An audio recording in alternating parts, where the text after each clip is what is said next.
Madam आप कोई tension मतलब हम साथ में प्लेन मुझे पर थी, क्या बोलते भेलपुरी खाली थी, मेरा पति साइड में था, एक इंसान आया उसने उसको गोली मार दी। गोलियों की तड़तड़ाहट, चलो मेरे तू भी करता है यार। ये देखना पर्यटकों की चीख पुकार।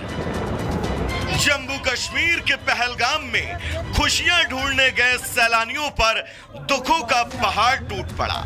आतंकियों ने पहलगाम के बैरसन घाटी में मौत का खौफनाक खेल खेला और इस खूनी खेल में 20 से ज्यादा लोगों की जान चली गई। जानकारी के मुताबिक आतंकी हमलों में मरने वालों में एक यूएई और एक नेपाल का पर्यटक और 2 स्थानीय नागरिक भी शामिल हैं। बाकी पर्यटक यूपी, गुजरात, महाराष्ट्र, कर्नाटक, तमिलनाडु और ओडिशा के हैं।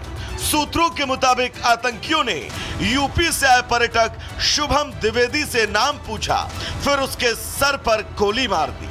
शुभम की 2 महीने पहले ही शादी हुई थी, वो हनीमून पर यहां आया था। इसके बाद आतंकियों ने दूसरे पर्यटकों पर अंधाधुंध फायरिंग की और फिर मौके से फरार हो गए। सभी आतंकी सेना की वर्दी में थे ताकि किसी को शक ना हो। हमले की जिम्मेदारी आतंकी संगठन द रेजिस्टेंट फ्रंट यानी कि टीआरएफ ने ली, जो लश्कर-ए-तैयबा का सहयोगी माना जाता है। आतंकियों ने सैलानियों को निशाना बनाया तो तत्काल सेना ने मोर्चा संभाला।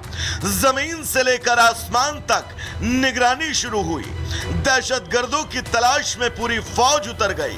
सुरक्षा बलों ने पूरे इलाके को घेर लिया। हेलीकॉप्टर से आतंकियों की तलाश शुरू हुई। एनआईए की टीम भी आज हमले की जांच के लिए पहलगाम पहुंचेगी। ये कुछ लोग रहे हैं जो पाकिस्तान स्पाइसल है, जो नहीं चाहते कि जो नया कश्मीर का आगाज हुआ है, मौत के घाट उतारेंगे उनकी, छोड़ेंगे नहीं।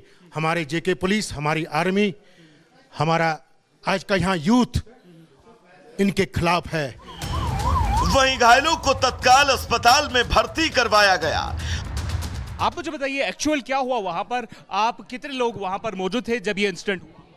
मानसों तो बहुत है, बहुत मानस है, थोड़ा मानस नहीं है। वो गाड़ी है ना गाड़ी, उसको से फायरिंग हुआ तो उसको से बाहर निकला और बाहर से फायरिंग शुरू हो गया तो ये इधर आ गया।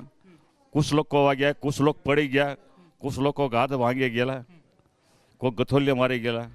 वहीं सऊदी अरब की यात्रा पर गए पीएम मोदी को सूचना मिली तो घटना को लेकर तत्काल गृह मंत्री अमित शाह से फोन पर बातचीत की।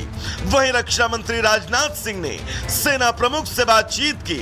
इसके बाद शाह ने दिल्ली में इमरजेंसी बैठक बुलाई और फिर शाह खुद जम्मू कश्मीर पहुंच गए और दहशतगर्दों का इलाज शुरू कर दिया। संदेश लाउड एंड क्लियर है, किसी को भी बख्शा नहीं जाएगा। पहलगाम में आतंकी हमले को लेकर पूरे देश का खून खौल रहा है। वहीं विश्व हिंदू परिषद और आरएसएस देश भर में आतंकी हमले के खिलाफ आज प्रदर्शन करेगा। वहीं इस हमले के बाद देश के कई शहरों में सुरक्षा व्यवस्था बढ़ा दी गई है। सीमा पर भी हलचल तेज है। आतंकियों का कायराना हमला इतना भयावह है कि पूरी दुनिया में भारत की साख पर सवाल उठा है। इसका जवाब इतना करारा होना चाहिए कि पाकिस्तान और आतंकी दोनों दोबारा भारत की तरफ देखने की सोच भी ना सके। Bureau report, Republic Bharat. तो अब देश भर से यह मांग उठ रही है कि आतंकियों को उनके अंजाम तक पहुंचाया जाए। पहलगाम में हुआ आतंकी हमला जिसमें 28 लोगों की अब तक मौत हो चुकी है जबकि 10 घायल हैं। तो अब देश भर से यह आवाज उठ रही है कि इन आतंकियों को चुन चुनकर इनके अंजाम तक पहुंचाया जाए और आवाज यह भी कि अब इंसाफ, इंसाफ और बस इंसाफ। रिपोर्ट आपको दिखाएंगे।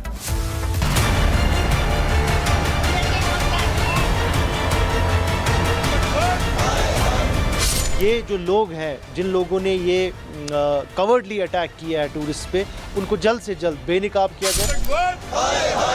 खून खौल रहा है, विरोध का शोर हिलोरे मार रहा है।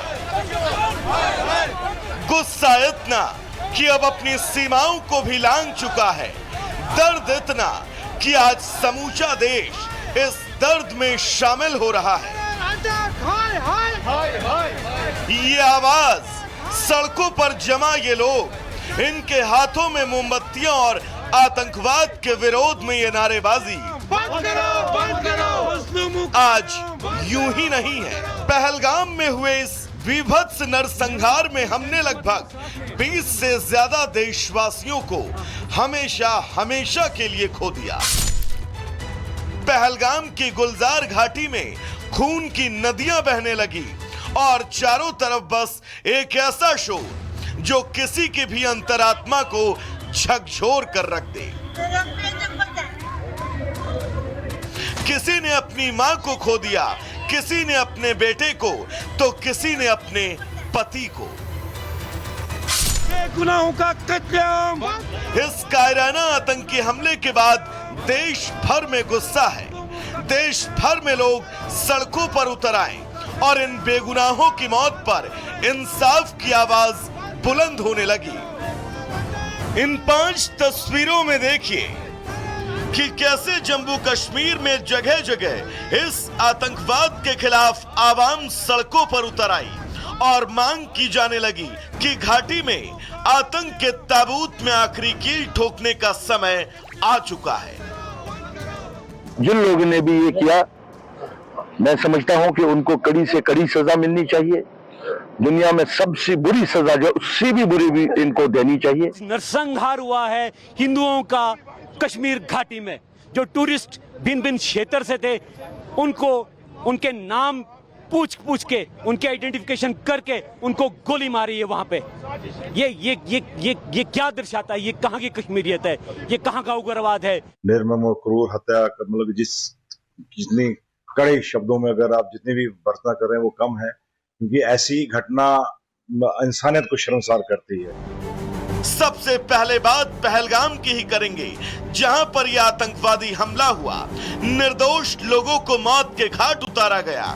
यहां की आवाम इस हमले के बाद सड़कों पर उतर आई, हाथों में मोमबत्तियां लेकर इंसाफ की मांग करने लगी। इंसाफ करो, इंसाफ करो। श्रीनगर में भी लोग सड़कों पर नजर आए और आतंकवाद के खिलाफ एक सुर में आवाज उठाते नजर आए। बारामूला में लोगों ने हाथों में मोमबत्तियां लेकर आतंक के खिलाफ आवाज बुलंद की और आतंकियों को उनके अंजाम तक पहुंचाने की मांग करते नजर आए। सरहदी इलाका कुपवाड़ा में भी लोगों में गुस्सा नजर आया और लोगों ने आतंक के खिलाफ सख्त एक्शन लेने की मांग की। ये विरोध सिर्फ कुछ तस्वीरों तक ही सीमित नहीं रहा। देश भर के कोने कोने में आतंक के खिलाफ लोग हाथों में मोमबत्ती लेकर सड़कों पर विरोध करते नजर आए। लेकिन पहलगाम में हुए इस हमले के बाद अब सिर्फ मोमबत्ती से काम नहीं चलने वाला, क्योंकि मोमबत्तियां समय के साथ पिघल जाया करती हैं। अब आतंक के खिलाफ ऐसी आग लगानी होगी जिसमें ये आतंक और आतंकी हमेशा हमेशा के लिए जलकर स्वाहा हो जाएं। Bureau report, Republic Bharat.